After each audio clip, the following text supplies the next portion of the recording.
신약 성경에는 이 서신들이 있는데 이 바울 서신과 일반 서신으로 나눌 수가 있습니다. 그중 히브리서는 일반 서신으로 분류하게 됩니다.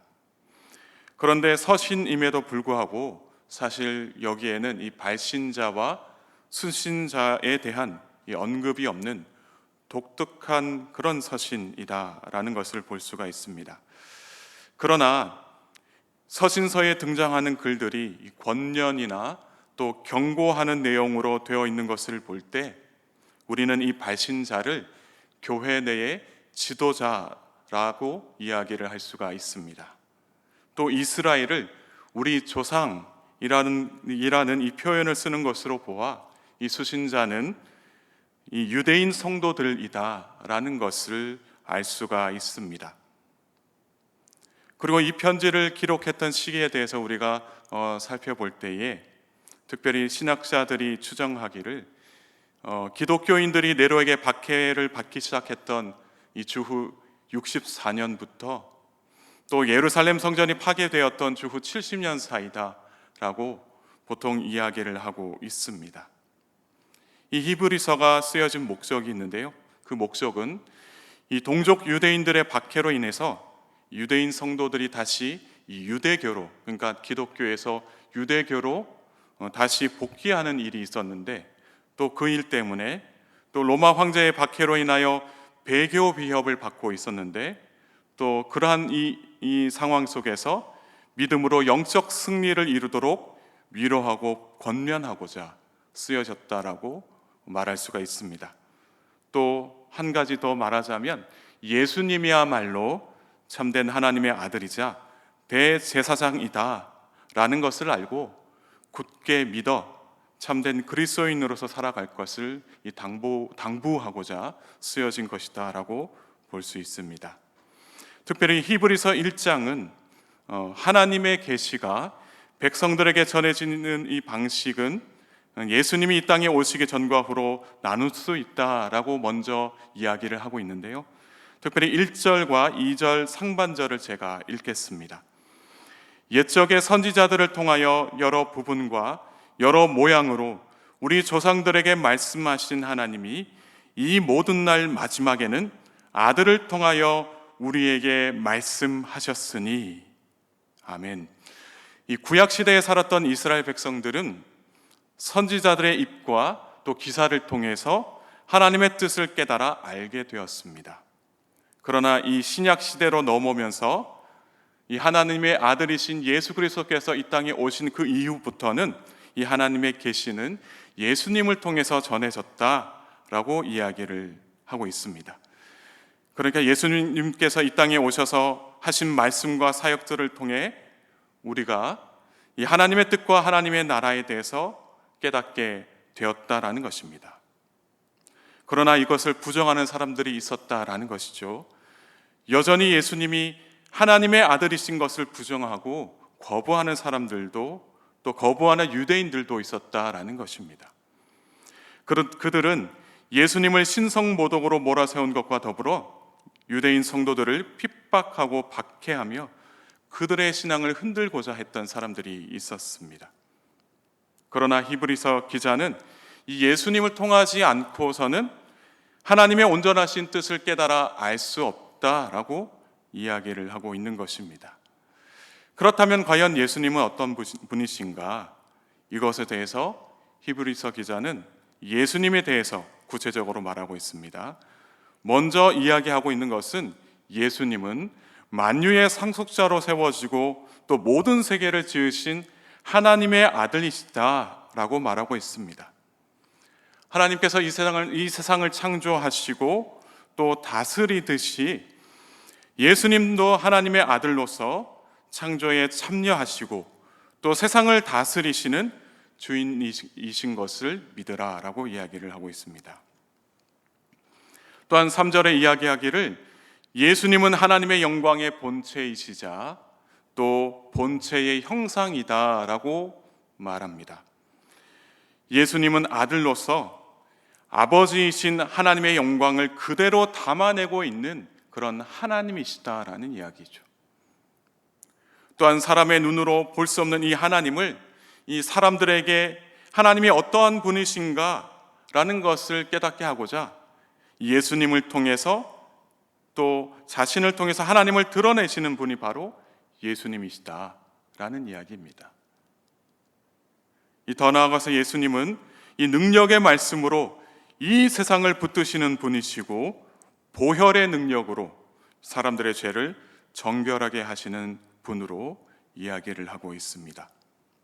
십자가 위에서 자신의 물과 피를 다 쏟아내시고 죽으셨으나 3일 만에 부활하셔서 제자들에게 자신의 부활한 모습을 보이셨습니다. 그리고 하늘로 올라가시어 하나님 보좌 우편에 앉으셨다라는 이야기입니다.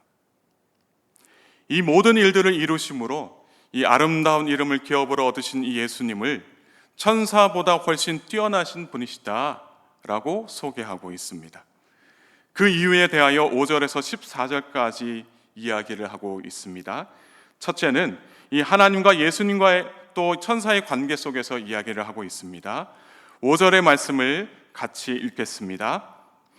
하나님께서 어느 때에 천사 중 누구에게 너는 내 아들이라 오늘 내가 너를 낳았다 하셨으며 또다시 나는 그에게 아버지가 되고 그는 내게 아들이 되리라 하셨느냐. 아멘. 하나님은 이 예수님을 자신의 아들이다, 아들이라고 부르시며 내가 너를 낳았다라고 이야기를 하고 있습니다. 우리가 단순히 이 본문을 가지고 해석할 때 하나님이 인간처럼 예수님을 출산하였나? 라는 질문을 하게 됩니다. 그런데 이 본문에 대해서 신학적으로 어떻게 이야기를 하고 있냐면 그리스도의 영원 발생이다 라고 이야기를 하고 있습니다. 조금 어려운 그런 신학적인 용어인데요. 그리스도의 영원 발생, 인간의 이해력으로는 도저히 이해할 수 없는 그 신비다라고 이야기를 하고 있습니다.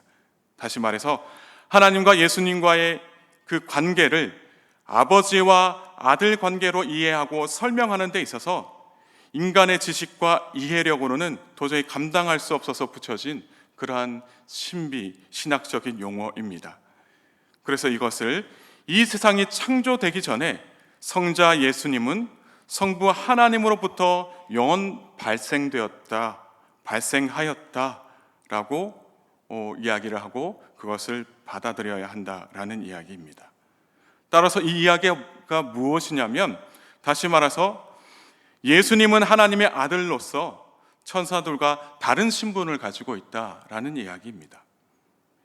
이러한 점을 통해 이미 천사보다 높으신 분이 바로 예수님이시다라는 것이죠. 그래서 모든 천사들이 예수님을 경배하는 것이다 라고 이야기를 합니다. 둘째는 이 예수님을 왕으로 또 천사는 왕을 섬길 존재다 라고 오늘 이 본문에서 이야기를 하고 있습니다. 7절에서 천사를 바람처럼 불꽃처럼 삼으셨다라고 이야기를 하고 있습니다. 그리고 또 8절에서 예수님은 용하는 보좌에 앉아서 공의로 세상을 다스리는 그런 통치자이다 라고 이야기를 하고 있습니다. 따라서 이 이야기를 종합해 보면 예수님은 영원한 보좌에 앉아서 공의로 세상을 다스리시는 통치자로 그렇게 세워져 있고 그렇게 계시고 또 이 천사는 예수님의 그 모든 일들을 감당하는 그런 바람처럼 불꽃처럼 그런 모든 사역을 감당하는 그러한 존재다라고 이야기를 하고 있는 것입니다. 또한 마지막 세 번째는 예수님과 천사의 권위를 비교하고 있습니다. 13절과 14절의 말씀을 같이 읽겠습니다. 어느 때에 천사 중 누구에게 내가 내 원수로 내 발등상이 되게 하기까지 너는 내 우편에 앉아 있으라 하셨느냐. 모든 천사들은 섬기는 영으로서 구원받을 상속자들을 위하여 섬기라고 보내심이 아니냐. 아멘.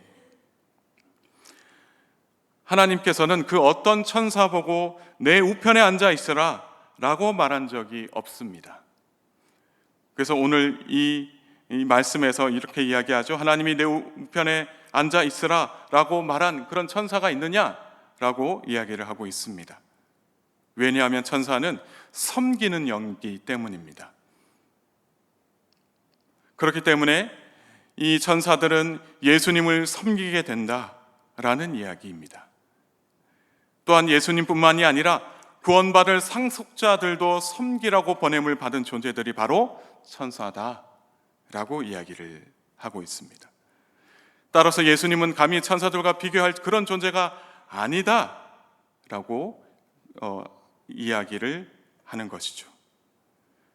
왜 이렇게 히브리서 1장에서 예수님을 천사와 비교하고 있는 것일까요? 골로새서 2장 18절의 말씀을 보면 그 당시 사람들이 천사를 숭배하는 일들이 있었습니다. 그래서 아마도 당시에 예수님보다 천사를 더 신성시하고 숭배하는 일들이 심심치 않게 일어나고 있었다라는 것이죠. 요즘에도 카톨릭에서는 천사의 이름으로 기도하거나 또 동정녀 마리아 또는 성인들의 이름으로 은혜를 구하거나 기도하는 일들이 있습니다. 또한 우리가 살아가다 보면 예수님보다 또 다른 것을 더 존귀하게 여기는 그런 일들이 있다라는 것이죠.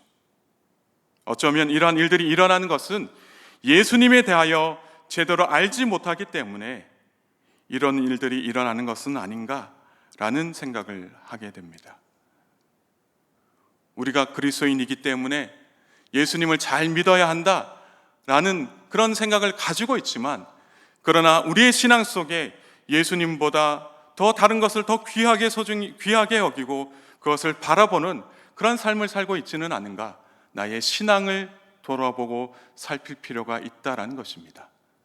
그리고 다시 한 번 더 내 신앙을 살펴보고 예수님만이 참된 하나님의 아들이시고 예수님만 우리가 믿고 의지하며 살아가야 한다라는 것을 늘 언제나 기억하고 그렇게 신앙생활을 해야 한다라는 이야기입니다. 때로는 우리의 신앙을 흔들고자 하는 그러한 여러 가지 유혹도 있고 여러 가지 이야기들과 사건, 사고들이 있습니다. 그 모든 것들은 다 악한 영들의 계략이다라는 것을 우리가 기억하고 우리가 흔들림 없는 그런 믿음으로 오직 예수님만 바라보며 살아가는 그러한 믿음의 사람들이 되어야 할 줄 믿습니다. 따라서 오늘 이 말씀을 붙잡고 기도하실 때 하나님, 예수님에 대해서, 하나님의 아들이신 예수님에 대해서 제대로 알게 하시고 우리의 믿음을 견고히 세워 주십시오 라고 기도하시기 바랍니다. 또한 우리의 신앙을 흔들기 위하여 계속해서 기회를 노리는 그러한 악한 영들의 계략이 무너지게 하시고 오직 주님만 바라보는 믿음의 사람이 되게 하옵소서, 이렇게 기도하시기 바랍니다. 우리가 이렇게 기도할 때에 함께 하시는 그 주님의 은혜가 저와 여러분 모두에게 풍성하게 일어나게 될 줄 믿습니다. 함께 기도하시겠습니다. 하나님 아버지, 오늘도 저희들 이 새벽 제단을 쌓을 수 있도록 불러주심에 감사드립니다. 지금까지 하나님의 은혜로 살게 하시니 감사드립니다. 주님, 저희는 하나님의 은혜가 아니면 구원받을 수 없는 죄인이자 연약한 존재임을 고백합니다. 또한 하나님의 은혜가 아니면 살아갈 수 없는 그런 미천한 존재임을 고백합니다. 특별히 저희들을 다시 한 번 더 돌아보시고 저희들의 연약한 믿음을 견고히 세워 주옵소서. 특별히 예수님을 이 땅에 보내심에 감사드립니다. 예수님을 통하여 구원받은 우리가 늘 감사함으로 삶의 자리에서 예배하는 영적 예배자의 삶을 살아가게 하옵소서. 예수님을 하나님의 아들로, 예수님을 우리를 구원하신 그리스도로 믿고 살아가는 복된 그리스도인들 다 되게 하옵소서. 그래서 틈만 나면 우리를 무너뜨리려고 하는 악한 영들로부터 우리의 신앙을 지켜주시고 사랑하는 가족들의 신앙과 저들의 건강과 가정도 지켜주옵소서.